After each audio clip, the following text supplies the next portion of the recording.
মায়াবাড়ির শেষ যাত্রা।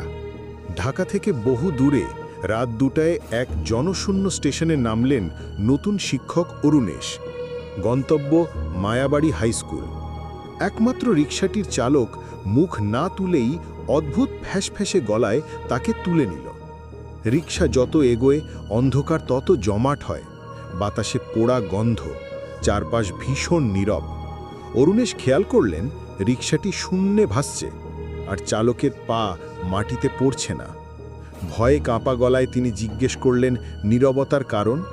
রিকশাওয়ালা হঠাৎ থামল, পিছন ফিরে তাকালো। তার চোখ দুটি কোটরের বাইরে, তারাহীন। বিকৃত হাসিতে বলল, এ গ্রামটা ভুতুড়ে স্যার, এখানে কেউ বাঁচে না।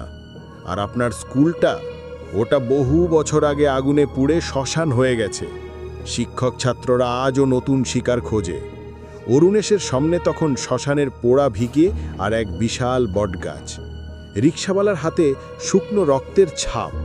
সে হাত বাড়িয়ে ফিসফিস করে বলল, আপনার জায়গা তৈরি আছে ঠিক ওইখানে। রিকশাওয়ালার ছায়াদেহ তখন জ্বলসে যাওয়া এক বিভৎসী মূর্তিতে বদলে গেছে। অরুণেশের আর্তনাদ মিলিয়ে গেল অন্ধকারে। রিকশা নেই, শুধু শ্মশানের পথ থেকে ভেসে এলো এক স্কুল ঘণ্টার মতো অস্পষ্ট শিশুর কান্না। ভুতুড়ে গ্রামের অভিশাপ শেষ হয় না।